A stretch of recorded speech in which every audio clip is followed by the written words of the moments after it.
বলবো good morning বলতে পারছি না, ওই জন্য বলছি যে গুড আফটারনুন। এখন বাজছে 12টা, বেলা 12টা বাজে। ওই আর কি সকালে সব কাজকর্ম করে ইচ্ছে করে আর ব্লগটা তখন করিনি, কারণ আজকে আমি পুদিনা গাছটা লাগাবো, মাটি তুলবো, তুলে চান টান একেবারে একসাথে করে নেব। এই হচ্ছে পুদিনা গাছ, কালকে রাতে আনা হয়েছিল, সেটা একটুখানি নিয়ে মতন গাছ। এটাকে আজকেই না যদি আমি করি না তাহলে এটা আর থাকবে না। এই যে সেই জন্যেই এখন মাটি নেব, যেটা আমি করেছিলাম আর কি। এই যে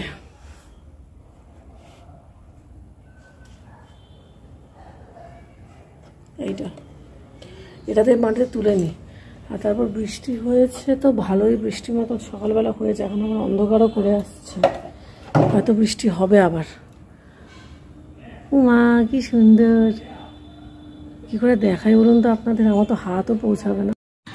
আজকে হঠাৎই চোখে পড়লো যে পাখির এই ছোট্ট বাসাটি থেকে খুদে ছোট্ট শিশু পক্ষীটি তার মুখ বার করে ডাকছে। কত ভালো লাগে বলুন তো, প্রকৃতির মাঝে প্রকৃতির সৃষ্টি, অদ্ভুত ব্যাপার। ছোট্ট পাখিটা আস্তে আস্তে করে বড় হচ্ছে, ঠিক যেমন করে আমাদের বাচ্চা বেড়ে ওঠে। এখন যেটা আপনাদেরকে দেখাচ্ছি সেটা হচ্ছে কাঞ্চন ফুলের বীজ। জামবাটি থেকে অনেক কটা নিয়ে এসেছি এই বাড়িতে লাগাবো বলে। এইদিকে আমি কারি পাতা গাছ বলছি, পুদিনা পাতা গাছগুলোকেও রোপণ করে দিয়েছি আমার হাতে বানানো ফুলদানিতে। ফুলদানি বলবো নাকি টব বলবো, যাই হোক আমি বললাম ফুলদানি। তো ঠিক আছে, এইবারে কাঞ্চন ফুলের বীজটা দেখতে অনেকটা এইরকম ধরনের হয় এবং এর মধ্যে অনেক কটি কাঞ্চন ফুলের বীজ থাকে। এরপর আমি হাতে নিয়েও আপনাদেরকে দেখিয়ে দিলাম, ঠিক এইটুখানি দেখতে হয়। যাই হোক ঠিক আছে, কাঞ্চন ফুল তো লাগানো হলো, মানে কাঞ্চন ফুলের বীজ আমি রোপণ করলাম। এখন হচ্ছে সন্ধেবেলাকার সময়। এই সময়টাতে আমি যখনই ছাদে আসি সন্ধেবাতি দিতে বা ধুনো দিতে, চারিদিক থেকে শঙ্খধ্বনি, কারো বাড়িতে হয়তো ঘন্টা বাজছে, কারো বাড়িতে হয়তো কাসর বাজছে, সমস্ত মিলিয়ে মিশিয়ে না একটা অদ্ভুত রকমের পিওর একটা পরিবেশ তৈরি হয়। তো সন্ধে বাতি তো দিচ্ছি এবং সেই সঙ্গে দেখছি প্রচুর পামেলা ফুল ফুটেছে, সেটাকেও একটুখানি আপনাদের সঙ্গে শেয়ার করে দিলাম। এই আর কি, ভালো লাগে শেয়ার করতে। আজকে যখন ধূপটি শ্রীমায়ের সামনে দিচ্ছি তখন মনে হলো অনেকক্ষণ ধরে শ্রীমায়ের ছবির দিকে একটু তাকিয়ে থাকি, জানি না কেন মনে হলো। একটা অদ্ভুত শান্ত, একটা অদ্ভুত স্থিরতা ভাব আছে শ্রীমায়ের ছবিতে, মানে সারদা মণির। অদ্ভুত মহিলা, অদ্ভুত ধৈর্যশীলা মহিলা। ঈশ্বরের সৃষ্টি বড় অপরূপ বন্ধুরা। এমন এমন মানুষ সৃষ্টি করে গেছেন যাদের সান্নিধ্য আমরা আজও পেতে চাই।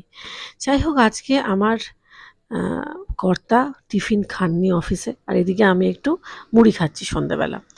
আজকে রাতের বেলা আমাদের ডিনারে হচ্ছে ডিমের তরকারি। আজকে যদিও একাদশী, আমার শাশুড়িমা বলেছেন যে আমরা রাতে ডিম খেতেই পারি, উনি খাবেন না যেহেতু একাদশী। তো যাই হোক ঠিক আছে, এখন একটু আমাদের তিনজনের জন্যেই ডিম অমলেট করে চচ্চড়ি করে নিচ্ছি। বহু বছর পরে এরকম ডিম অমলেটে চচ্চড়ি খেলাম, বেশ ভালো লাগলো। এই রান্নাগুলো না যতই পুরনো হোক না কেন বন্ধুরা, বেশ নতুনের মতন লাগে, কিন্তু খুব খেতে ভালোবাসি আমি ডিম অমলেট করে তার চচ্চড়ি। ডিম সেদ্ধটা খুব একটা বেশি আমার ভাল লাগে না, কিন্তু এই যে ডিম অমলেট করে চচ্চড়িটা খুবই ভাল লাগে খেতে। যাই হোক ঠিক আছে, আজকের দিনখানি সব মিলিয়ে মিশিয়ে একটা অদ্ভুত রকম গেল, তবে সন্ধ্যের দিকটা সব থেকে আমার ভালো লেগেছে। ওই যে বললাম একটা অদ্ভুত পরিবেশের সৃষ্টি হয়। যাই হোক ঠিক আছে, এখন ডিমটাকে ভাজা আমার হয়ে গেছে এবং 3টে পিস পিস করে আমি ভাগও করে নিয়েছি। এদিকে আমি ফোড়নে কালো জিরে ফোড়ন দিয়েছি, পেঁয়াজ রসুন দিয়েছি আর আলুগুলোকে ঝিরিঝিরি করে দিয়ে দিয়েছি। নুন হলুদ আপনারা যে যেমন মতন খাবেন। আজকে রাতে আমাদের ভাতই ছিল, রুটি করতে সেভাবে করে হয়নি, এবং ডিমের ঝোলটা বা ডিম অমলেটের ওই চচ্চড়িটা কিন্তু একেবারে শেষ পর্যায়ে চলে এসেছে। যাই হোক বন্ধুরা, ব্লগটা আজকে এখানেই শেষ করে দিচ্ছি, এখানেই সমাপ্ত ঘটাচ্ছি। আজকে একবারে আপনাদের সামনে এসেছি, আর আসতে পারিনি। এখন একেবারে রাত্রিকালীন শেষ কাজ আমার চলছে, রান্নাঘরটাকে একটু পরিষ্কার পরিচ্ছন্ন করে নেওয়া। এক একটা দিন কিন্তু অদ্ভুতভাবে কেটে যায় বলুন, ঠিক কেটেই যায় তাই না? যাই হোক ঠিক আছে, সবাই ভালো থাকবেন, সুস্থ থাকবেন, আবার দেখা হবে পরের একটা ব্লগে।